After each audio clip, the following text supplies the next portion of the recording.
धान्यामधून साकारली शिवराज्याभिषेक सोहळ्याची भव्य प्रतिमा। विद्यार्थ्यांचे शिवरायांना अनोखे अभिवादन।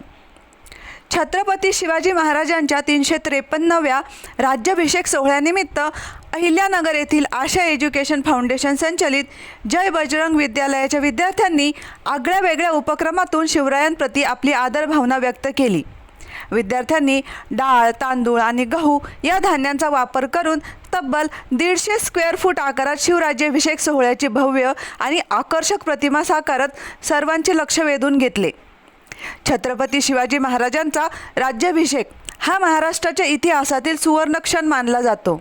या ऐतिहासिक दिवसाचे महत्त्व विद्यार्थ्यांना समजावे आणि त्यांच्यामध्ये शिवचरित्राबद्दल अभिमान निर्माण व्हावा या उद्देशाने विद्यालयात हा विशेष उपक्रम राबवण्यात आला।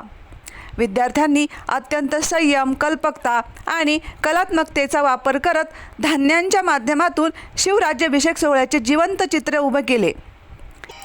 ही भव्य प्रतिमा साकारण्यासाठी विद्यार्थ्यांनी सुमारे 18 तास अथक परिश्रम घेतले। विविध प्रकारच्या धान्यांचा योग्य रंगसंगती आणि रचनात्मक पद्धतीने वापर करून प्रतिमेतील बारकावे जपण्यात आले। त्यामुळे ही कलाकृती अधिक उठावदार आणि आकर्षक बनली आहे।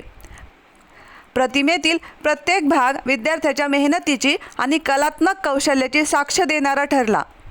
या उपक्रमासाठी विद्यालयाचे कला शिक्षक प्रमोद उबाळे यांनी विद्यार्थ्यांना मार्गदर्शन केले। प्रतिमेची संकल्पना, धान्यांची निवड, मांडणी आणि कलाकृती पूर्ण होईपर्यंत त्यांनी विद्यार्थ्यांना वेळोवेळी मार्गदर्शन करून प्रोत्साहन दिले। त्यांच्या मार्गदर्शनामुळे विद्यार्थ्यांना आपली कला प्रभावीपणे सादर करता आली। विद्यार्थ्यांनी साकारलेल्या या अनोख्या धान्यचित्राचे पालक, शिक्षक, नागरिक आणि शिवप्रेमींकडून मोठ्या प्रमाणावर कौतुक होत आहे। कला, इतिहास आणि सामाजिक जाणीव यांचा सुंदर संगम घडवून आणणारा हा उपक्रम विद्यार्थ्यांच्या सर्जनशीलतेचा उत्कृष्ट नमुना ठरला आहे। छत्रपती शिवाजी महाराजांच्या राज्याभिषेक दिनानिमित्त साकारण्यात आलेली ही कलाकृती पाहणाऱ्यांना शिवकालीन इतिहासाची आठवण करून देत असून विद्यार्थ्यांच्या प्रतिभेची झलकही दाखवून देत आहे। प्रतिनिधी दीपक कासवा, अहिल्यानगर।